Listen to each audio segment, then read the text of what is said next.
I think he went on like a 6 week streak or something like that before losing. So yeah, dude, for his team to make that run after having that rough start is phenomenal. Most definitely. Well done, Aaron Bell. Well done, Bell. Hey, yeah, sorry I didn't pull the trigger on that trade proposal that you sent me, but looks like you didn't even need it, bud. He made some moves, waiver and trades this year, so good for him. Let's see what happens. I mean, you guys know, especially Caleb, you've been in the league a lot longer. If you're in first place to go into the playoffs, doesn't always mean you're going to win. You do have that bye week going into it, which gives you a big advantage because you won't get bumped out round one. But I Yep. feel like people in first place more times than not end up not winning the championship. So, not to put bad juju on Aaron Bell, but The way it it ain't goes. over yet, Bell. It ain't over yet, Yeah, pal. All right. dude, you never know what's gonna happen.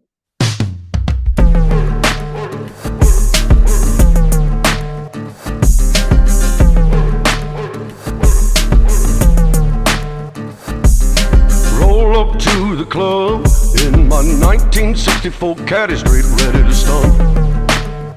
At a quarter to one. Just a look at Well, the let's go storm. through that GFL stuff real quick. We'll talk about where everybody's at in terms of the standings and what the most importantly, the playoff scenarios are going to be. This is the best time of the year. Luckily, we have a good commissioner who writes up the playoff scenarios, meaning, yeah, He spent some time on that, man, because I know that had to have taken him a while to figure all that stuff out. well, there's no doubt about that, Caleb. But luckily, he's got an analytical mind and he's a math-based guy, and he can figure out the This is true. scenarios pretty easily. So anyway, Joseph Oh, did a great write-up, which I'm going to go through for you guys here. And luckily, both of you guys are involved in this year's playoffs, so this will be exciting for you. I know Ramos hasn't heard anything about the playoff scenarios or what he needs to do to make it. So let's jump right into it. I'll start from the top. So obviously, I've been eliminated. I believe Chad has been eliminated, and also there's one more team. Pat. Yeah, and Patrick. So those are the three that are out. There's seven teams that are in. We'll start from the top. Aaron Bell, still in first place. He secured a bye in the first round, which is I'm amazing. about to say That helps he out. secured number one seed, right? He's number one seed. He's got it locked up. There's nothing that we can do to change that. He's got a formidable team. I got to tell you. So I was looking at his roster today. His wideouts are super strong, and he has a decent bench too. I haven't been paying attention to the NFL enough this year, so I don't know about his running backs, but his wideouts seem really strong. So anyway, he's into the first round with a bye, so he's going to have an off week. Yeah. And then second place, we have Andrew Sumner, run CMC. He also secured a bye week. Sorry, Andy will No, secure the bye week. Yeah, let me get through it. He will secure the bye week with a win or Josh Stone loss. So Andy and has. he's playing Cam, I believe. Yes. I can't get into my ESPN, so I'm not sure, but yeah, I probably take it as that. I think that's right. And I mean, shoot, in Cam's team, if he could have a decent week, could have a good chance of beating him and getting Stone that bye. But we'll see what happens. Yeah, I got to say I'm pretty happy for Aaron Bell, right? I think Yeah, most definitely. Most this definitely. is I know Dude, at the beginning of the season he was considering trading anyone and everyone. I think I remember specifically that he was like, "Hey, anybody up for any trades?" And then here we are late in the season, and he's secured a bye in the first round. It's crazy. yeah. I think he went on like a 6 week streak or something like that before losing. So yeah, dude, for his team to make that run after having that rough start is phenomenal. Most definitely. Well done, Aaron Bell. Well done, Bell. Hey, yeah, sorry I didn't pull the trigger on that trade proposal that you sent me, but looks like you didn't even need it, bud. he made some moves, waiver and trades this year, so good for him. Let's see what happens. I mean, you guys know, especially Caleb, you've been in the league a lot longer. If you're in first place to go into the playoffs, doesn't always mean you're going to win. You do have that bye week going into it, which gives you a big advantage because you won't get bumped out round one. But I Yep. feel like people in first place more times than not end up not winning the championship. So, not to put bad juju on Aaron Bell, but The way it it ain't goes. over yet, Bell. It ain't over yet, Yeah. pal. All right. Dude, you never know what's going to happen. Yeah. So anyway, looking at Andy's team, he's got the MVP quarterback, Dak Prescott, and Hey, the he's number been one having run. a great year. Talk to me about it because I saw the A headlines good that he's run, up for man. MVP. He's someone like Aaron Bell right now, making that last run, that give it your all and just hold nothing back and let it rip. Pretty much is what it Yeah. looks like here lately. What are they, Robert? They 8-3, 9-3? I think they're 9-3. Yeah, and they play the Nine Eagles nine and today. 3 after 9-3. I think after Seattle and Thanksgiving it was. That's right. Yeah, the Eagles But, today. Eagles today, the yeah, late game. he's just been a lot more, I think, composed with his playing. Like he's been Seems like he's playing with a little more confidence, doesn't it? Yeah, yeah. I'm not even a Dallas fan, and I would agree that they've definitely got a damn good chance of doing it this year if they can hold their composure. But Dallas and how they get in the Easy now. We've heard that A the long last shot. 25 years, It's a long boys. shot. We've heard that the I'm last usually the 25 one years. saying it. I'm usually the one saying it. Ramos does stick true to his team. I do. No, I hope they win, man. They're freaking due. The amount of money they spend on everything, and dude, I've always liked dude. Prescott, but he got some shit. I feel like I don't know. Romo got a lot of shit too, but at the same time, I think it's back-to-back quarterbacks where the fan base just gives them a lot of shit. Caleb, we lost you. All right, Rom Daddy, it's me and you. We're going to carry this bad boy across the finish line. Real quick, I wanted to go back, Rom Daddy. Oh, he's back. He's joining. But I wanted to take a look before we get into the playoff scenarios for this year. We're going to crown another champion. I wanted to take a look back all the way to 2012 when we first started this league and take a look at the champions throughout the years and just kind of run through it. So I will go first. 2012, I won the championship against Pete Cruces. He can suck my balls. I think we can all agree on that statement. Hey, Caleb, let me share my screen so you guys can see this. Let's see. In 2013, who was Team Ooh Kill 'em? Do you remember this, Caleb? Dude, I've actually only been. This is only my 4th year in it. Okay. Fifth year. Yeah, so I wasn't even here back then. All right, 2014. I know this was Justin Bonnet. May he rest in peace in GFL lore history. Dude, I will say in 2014, Justin Bonnet had one of the best teams I've ever seen in my entire life. I think he went almost undefeated in the regular season and then undefeated in the playoffs. It was incredible. Jeez. Injury prone. Yeah, injury prone. That's probably Patrick. Is that not the year that Joseph won his whenever he was like in last place and then everything went right for him to be able to get to the championship and win it? Yeah, he was a trade deluxe that year. He just kept trading through the waivers and picking up new players and all that. And he went from like last place to barely making it to the playoffs and then just rushed through it and won the entire thing. It was incredible. But I think that season was really important because we always reference the year that Joseph did that. And it gives a lot of people hope when they're like 0-4. Like it's still possible for you to win the ship, Oh, yeah. I mean, shoot, look at us right now. We're at 7-6 and still have a chance to win it. Yeah, that's right. Well, that's pretty good crazy. as long as you're above 500. 2016, Pat's backs. 2017, running the table. 2018, I believe that was Chad. 2019 was Pete. 2020 was Cameron. 2021 was Pete. And now we're on to a new year here. Oh, that 2021 one kills me.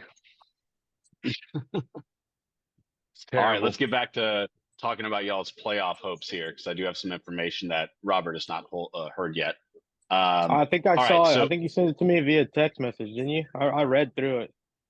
Yeah, okay, that's right. Yeah. No, so go ahead. Go ahead, continue. Yeah, my bad, Rob. So we'll go top down. Josh Stone, he will secure a bye week in the first round of the playoffs with a win and an Andrew Sumner loss. So he has to win this week, and Andy has to lose for him to get a first round bye. In terms of Cameron Wharton, he needs a win to make the playoffs. But if he loses, he needs one other 7-6 team to lose to make the playoffs. However, if Ramos is the only other 7-6 team to lose, then Cam needs to outscore Ramos by 8.2 points to make the playoffs. Okay, so Man, it's that close. it's that close, dude. I'm telling you, I don't know if we've had this many people right in the middle at 7-6. There's 4 teams deadlocked at Good 7 luck, and 6. Cameron. Ramos, who you playing this week? Who do I got? I think it's Pete. Oh, man. I'm telling you what, dude. Pete, I hate to say it, but Pete's got a Yeah, real damn good I'd be chance to lucky to win get it, another too. dub. Dude, I'd be very lucky to get one more win this season. shoot, I was lucky to get the W on him a couple weeks ago, dude, but he left like 50 something points on the bench between like Jeez, I 4 hate that. guys. It was crazy. So that's why, dude, if Pete picks his starters right, he could, I think, damn near annihilate anybody. Which really sucks, man, because if he gets the 4th one, oh my God, Sadat. Yeah, it Yeah, won't be good for the now legacy I of the know why league, boys. I know why Brody quit. He's tired of fucking seeing other people win back to back to back or win so many. It's like, fuck that guy. Well, there's see, 12 that's teams. Brody had the softest spine of us all. He had to drop out. He couldn't handle it. It's tough. Brody, I don't think Brody ever made the championship. I don't think he really got close. So that must have been pretty demoralizing over the How years. many years was that? Like how many 10 How many years? years? He was in it. He was in it for 12. majority of its life? Oh Yeah. yeah. I mean, because he just got out this last year, and this is I think Joseph said this is our 13th season. So yeah, he was in it for 12 years. Yeah, so Robert, you've got Pete this week. Looks like current projections are, you're not going to believe this, 108.9 for Pete to 109 even for you. So you guys are separated by 0.1 points. Oh for wow. this week. But It's luckily, a 50-50. yeah, pretty much. Yeah. But luckily, you're up 31 to 12.6 right now, Robert. So you've got a big See, lead. that's what I was wondering, because I know I looked at the Change. projection of it at the start of the week, and I think it was projected to start like 118 Pete, like 102 Ramos or something like that. So that swing's definitely changed I pretty made a few quick. changes. I made a few changes yesterday when I found time to get on my phone. It's Okay. pretty hard with moving all these kids around, and if I'm not beating them, I'm taking them places. You know what I mean? You dirty boy. Oh, that's funny. Discipline shapes young kids. I mean, discipline's everything nowadays, man. Oh yeah, dude. You try to let them skate through life without discipline. They'll try to act up at you at the grocery store. You know what I mean? It's like, Mm-hmm. I will whoop your ass. You know it. And yeah, you think I care about who's watching me? Yeah. I haven't had to do it yet, but Oh yeah. Luckily, only my time will 1-year-old's not. He's not there. I mean, he's getting there now that he's walking. But tell. I mean, the other ones, because I got my nephew living with me as well. He's 16 and my stepson's 16.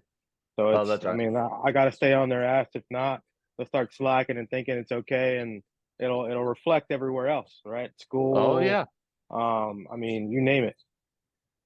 dude. In life in general. Yeah, exactly. Hell No, yeah, yeah, boys. Raising I these don't young men think of America. Hey, when you I get don't think changed, I'll you'll get another understand dub. it.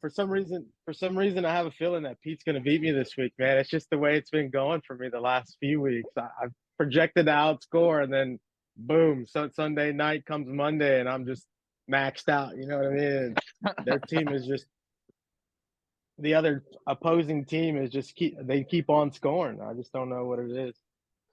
Well, let's take a look at the matchup here, Rom Daddy, and see what we got going on as you slam that Dos Equis Frosty Chilled with a lime in the middle. Here we go. No line.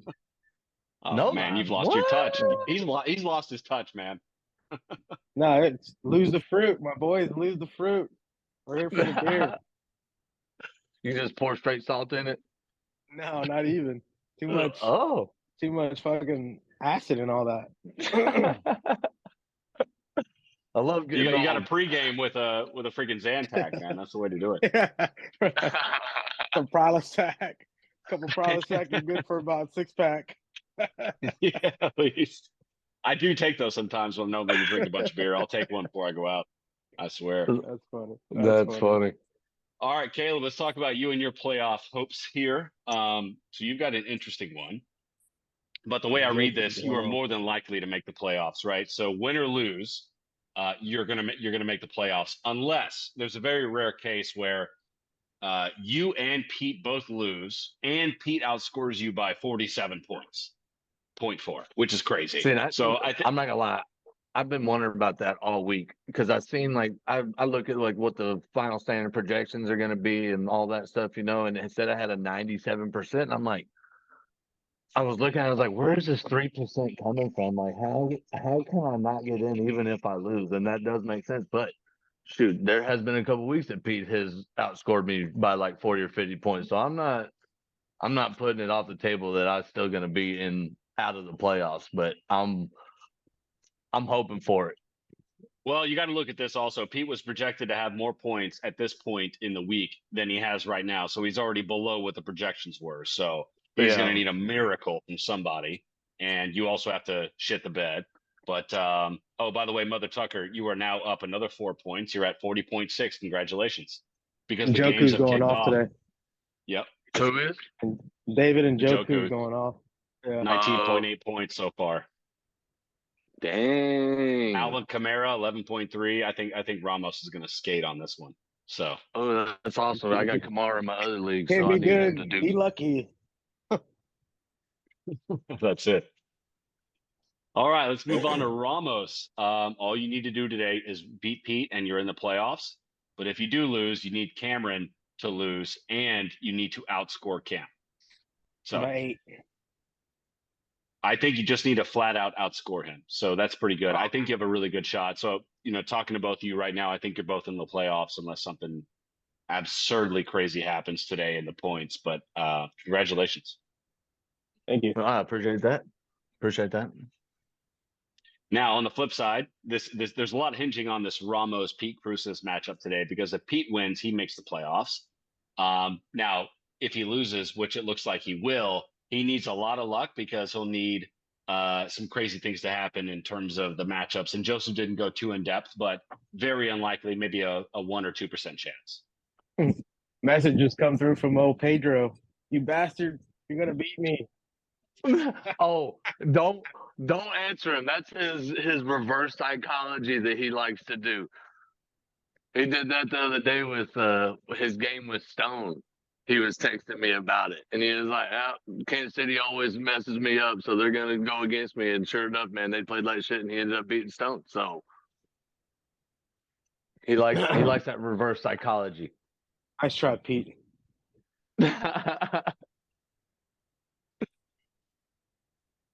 He is formidable.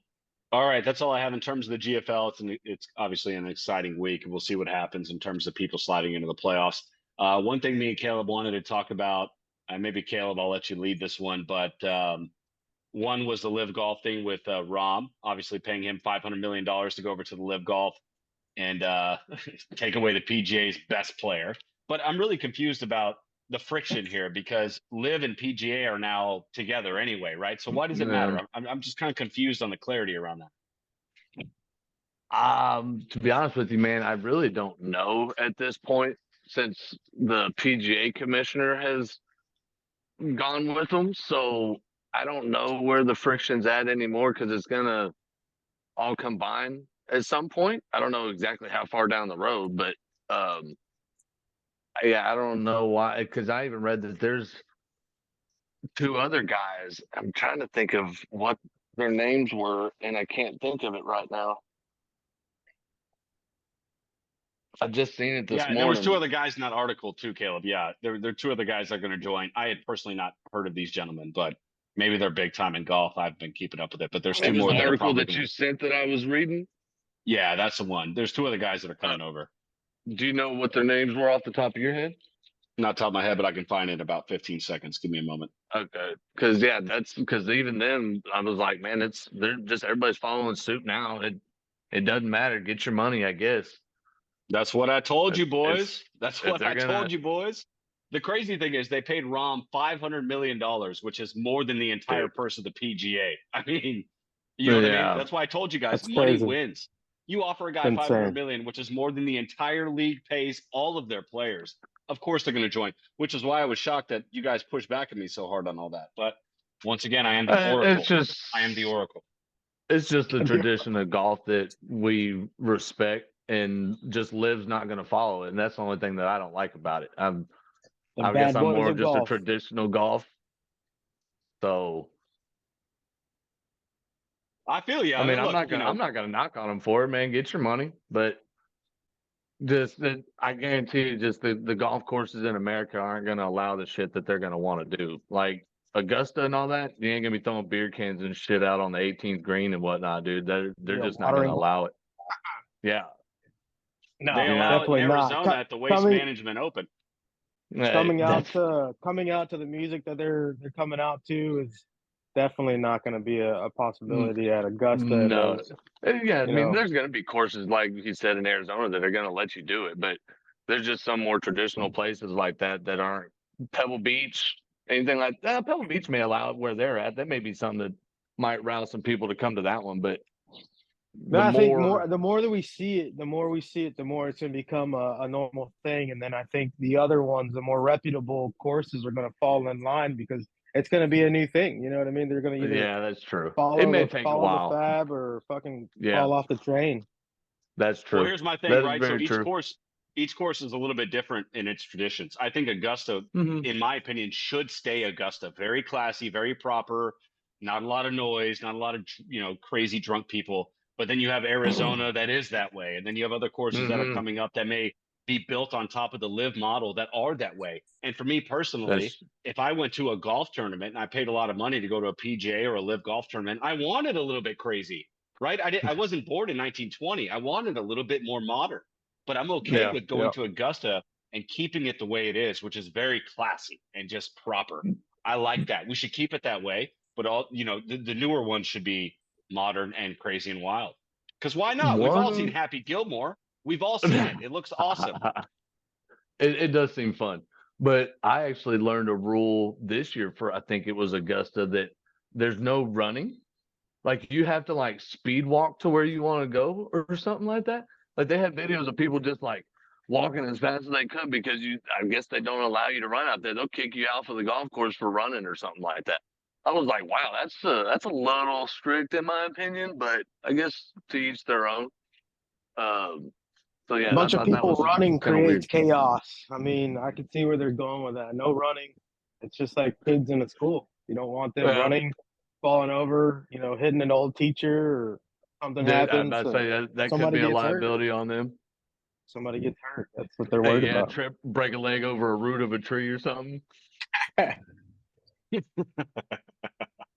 Dude, that would be funny. Fall and never get back up, and people just trample you to death. I mean, that's. Did you see the one where those the court, or not the course, but the tournament where those trees, like those pine trees, fell? Those like 50, 60-foot trees. Where was that? You didn't see that, Ron? Randomly at a tour, right? At a PGA tour. It was a big tournament. I can't remember which one it was though, but man, you just hear them start cracking in the background, and people are like scattered trying to get out of the way. It was like 2 or 3 of them, wasn't it? And they were back to back, like fucking one fell, and the other one started cracking and fell right. Yes, dude, it was nuts, man. I couldn't imagine being there seeing that. It's insane. Yeah. See, golf can be exciting. Huge trees though. Dude, these aren't like some regular average trees. Like some like big old redwoods or something. Yeah, tall. You should look that up, Sadat, and check that video out. It's pretty crazy. Yeah, I'm gonna pull it up now. Yeah, dude, I'm excited for it. Look, I think listen, I don't know. I have a couple questions about the whole thing with the LIV golf. How are they affording this? I really just don't understand. I listened to an interview from their that money of your people, isn't it? The Arab money. Yeah, I guess. But look, they have a lot of oil money, but $500 million to one player. That's what I was. 400 million or 200 million of Mickelson, and it's adding up. It's like, how are you guys gonna get this money back? And a lot of people are saying they don't care about getting the money back. They just want to buy as many players as possible. But I heard an interview with their president, I guess you'll call him, the prime minister, or whatever his name is, bin Saul Ahmad or whatever it is. He said what he's trying to do with the sports thing is add 1.5% to the GDP of Saudi Arabia. And what that tells me is that was Uncle who? Yeah, my uncle Ahmed. He's trying to add 1.5% to the GDP, and I respect him for it. He's a numbers man, and so am I.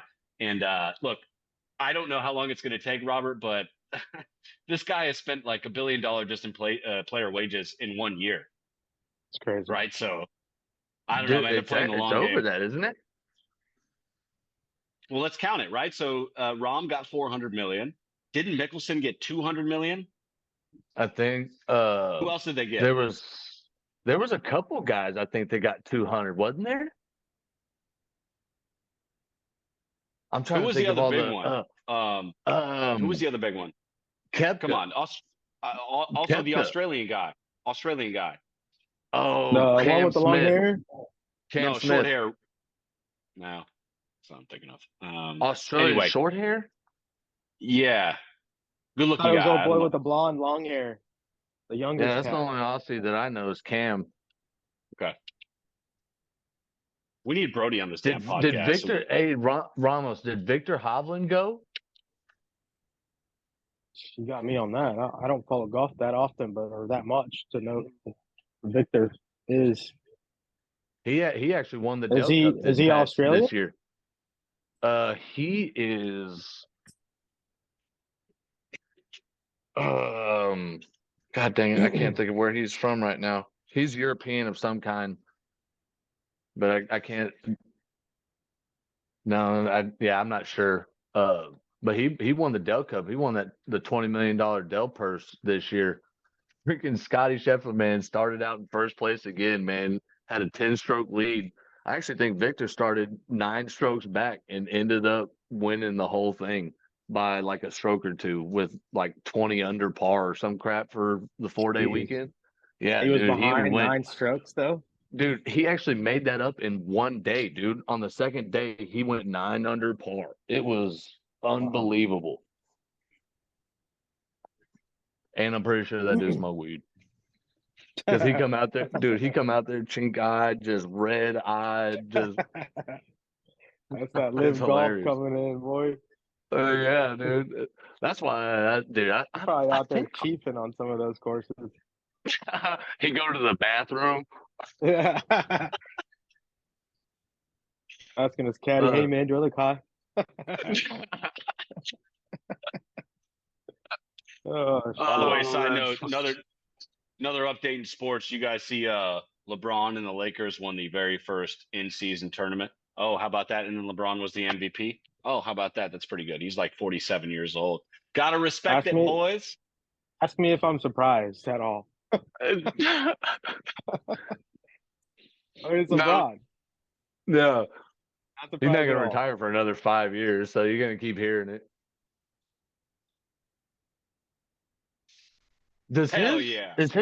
When does his son come into the league? It should be within the next year or two, right? Well, it depends. So Bronny's got his first actual game. I believe it's coming up this week. So obviously he had that heart condition from the COVID vaccine, and so he had to sit out for a while. Wanted to make sure the doctors all understood what was going on there. Same thing that happened to a lot of athletes after they got that COVID vaccine. And so now I think he's playing his first game this coming week. And then, well, technically, Caleb, to answer your question, after year 1, he could go into the league, and he will definitely get drafted. Where's he at college? USC. Okay. Yeah, he stayed at home, backyard. Why not? Yeah, I mean, do the same thing. USC is a decent school to go to, so.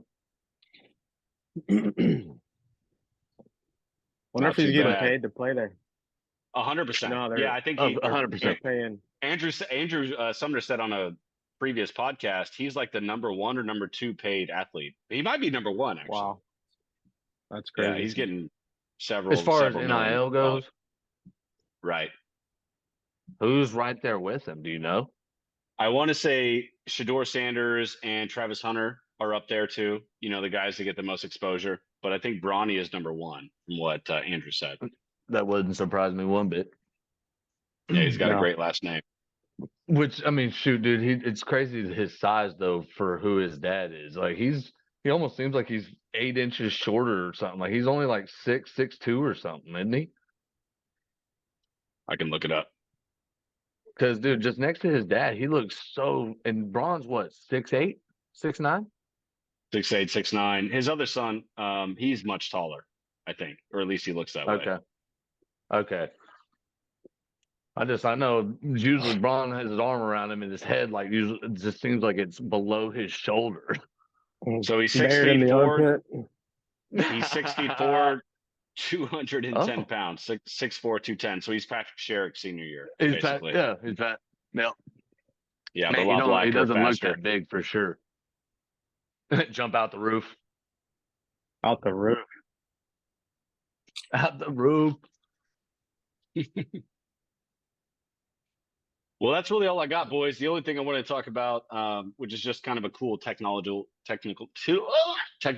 development that humans are doing out in Saudi Arabia. It's called the Line. It's a 110-mile long linear smart city wrapped in mirror glass. I want to go back. 110-mile long building. I think it's like 200 meters wide, which is twice the distance of a 100-meter dash. Yeah.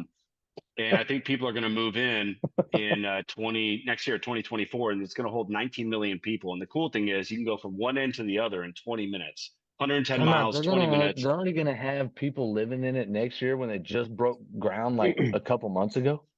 That's what they say, Caleb, but I think they're going to do one piece at a time and then build it out. But I would suspect it's on Elon Musk timeline, which is always behind, and nobody's going to move in probably till late next year. That would be my guess. Okay. Shoot, even then, man, because it's also I forget how tall it's like 2 or 3 Empire State Buildings or something like that. What? Yeah, Yeah, it's pretty dude, tall. it's freaking. I'd have to look it up. I can't do it on my phone right now, but it's a couple hundred meters tall. I think. You said wrapped in mirror. What?